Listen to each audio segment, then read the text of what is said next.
Indian tech stocks are completely crashing out, guys. The SaaS apocalypse has officially reached India. And to me, it's not necessarily about the market value of these companies, but it's an indicator of a much larger shift in the way that we work, in the way that we solve problems in this new AI world.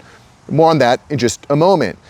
India's Nifty IT Index dropped 5.8% yesterday. That's the worst day since February 4th. Not good at all. And additionally, on top of that, some of the biggest companies in India had some large slumps as well. India's largest software exporter, TCS, Tata Consulting Services, dropped 9%. Oof. Why did that happen? We'll talk about this a little bit more in a moment. Infosys also dropped 4.3%, and Wipro dropped 3.7%. Guys, it is looking pretty grim over there, and there's been a lot of movement. I haven't talked much about the H-1B visa and the offshoring and outsourcing of jobs to India recently, but I think now is an appropriate time. Why is this all happening? And quite frankly, the other question is, when is the uptick going to happen, right? What goes down must go up, maybe. And I am definitely reminded of the famous Warren Buffett quote, when people are fearful, I'm greedy. When people are greedy, I'm fearful. Because quite frankly, I think India is going to come back huge. I think it's going to come back huge. But again, more on that in a moment, because I think there's some things that need to happen or will happen in order for that to kind of manifest. What's going on here? Okay, what's going on here? So AI, frankly, has fundamentally changed the way that Indian IT companies operate.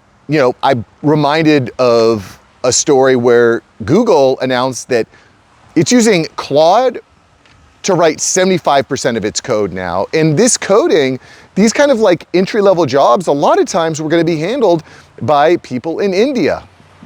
Smart, English-speaking, and can get a lot of this done offshore for cheap. I've worked with a lot of Indians over the years on different projects, right?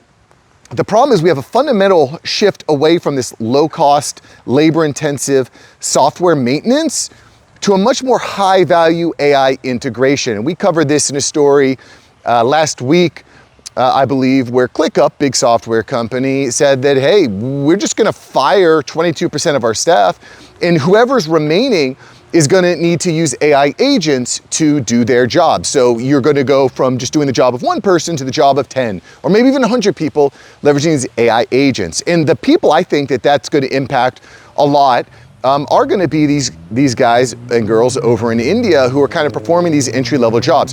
Obviously, it also impacts college graduates and someone who's trying to get their foot in the door on software development. But a lot of these guys from, again, Tata Consulting Services and some of these IT companies in India, what do you do if companies say they don't need these entry-level roles and that their top engineers are just going to be using AI agents? All that money shifts away from these companies like TCS and so on and so forth, shifts away from them and over to tokens, like burning tokens for AI models like Claude and ChatGPT and so on and so forth. And what we're seeing here is that this $300 billion outsourcing industry is undergoing an insanely massive shift. We're seeing, in addition to that, we're seeing this shift away from a traditional organizational structure when it comes to software, from being large and robust with many management layers to just removing layers at the bottom, the middle, and again, shifting towards AI agents. But there's probably going to be problems there, and we're going to talk about that in just a moment. In addition to all this, we've seen some major changes to the H-1B visa program and this America First initiative, right? Tariffs, the Trump administration is making it maybe more difficult, let's say, for companies just to outsource all of their work to India. I mean, with the H-1B visa program, you need to spend $100,000 to bring over your H-1B visa, right? It's a much larger cost. So you're not bringing over cheap labor at that point. You're only going to be bringing over cream of the crop style labor. So it's a big shift away from leveraging India as a low cost entry level position. And quite frankly, it seems like some of these changes to being more America first and away from the traditional H-1B visa program is having an impact. I mean, it's reduced registrations 38% for 2027 fiscal year so far. So again, these jobs are not going to India and Indians, but going somewhere else, Claude, America, whatever you say. I wasn't able to find an exact stat on that, but I think that's an interesting question. Like, how many of those jobs that were given to a traditional Indian or Indian firm are now being given to either an American citizen or worker or to an LLM? You know, and again, a lot of times with these AI programs, some of the numbers are obfuscated, and that's kind of what brings some interesting debate in the comments. Now, there are a lot of other things that we don't know, but I think there's some really interesting factors to watch when it comes to what role India is going to play in this new IT world, what's going to happen to some of these stocks and some of these major companies, right? Because what I suspect is as companies become more and more reliant on AI, as they implement more and more AI into their organizations, there's going to be a lot of problems, right? Cyber threats being one of them. You know, cybersecurity is going to be a major issue as more and more code gets written. I don't think we necessarily kind of fully appreciate and understand how big cybersecurity and cyber threats are going to be with all this AI code.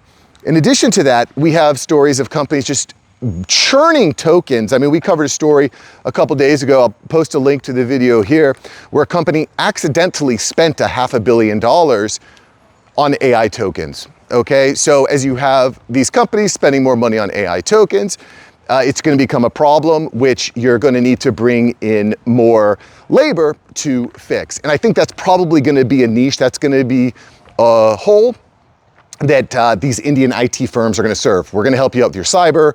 We're going to clean up your token usage, hire us.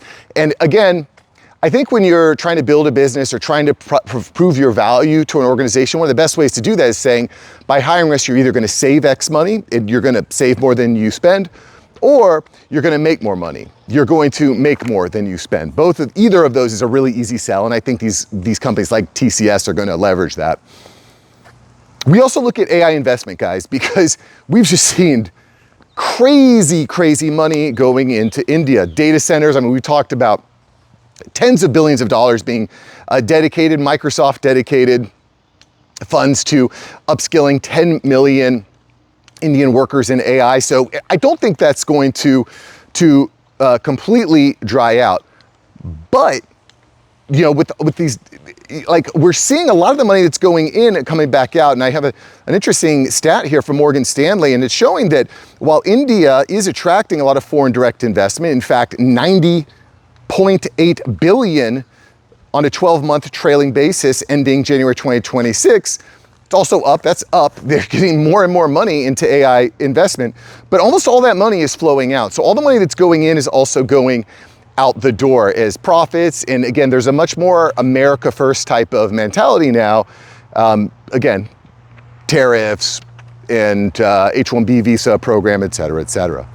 We also see that overseas investment by Indian companies rose to 35.8 billion. It's risen 2.5 times over a 2-year period. So a lot of money that's going in is going out the back door. It's not going to Indian workers and Indian companies like TCS. So it's a really interesting, I think, point in time. And I thought it was worth talking about because as someone who works with a lot of people overseas on a lot of different projects, seeing this kind of shift is relevant. It's important. And I don't know if you've read The 4-Hour Workweek by Tim Ferriss, great book. It's all about offshoring and outsourcing your labor to buy your own time back. And what we've been seeing and covering a lot recently is this idea of AI agents being the new employee. You don't need to hire someone overseas, you just need to hire the AI agent to burn tokens and perform tasks. And I don't see any reason why that's going to slow down or stop, but what that is going to do is run into a number of problems, which we've been covering on the channel. And of course, if you're sub to the channel, you'll be able to keep up with all these trends. So anyway, glad that you guys are checking in today. I hope you enjoyed today's video. Smash the like button, the subscribe button. If you did, check out yesterday's video too, where we talk about how some of these shifts in the IT and technical world are starting to change the way that Gen Z is or should be thinking about the types of jobs and training that they should go about. Check out yesterday's video, it's right there, and I'll see you. Bye, peace.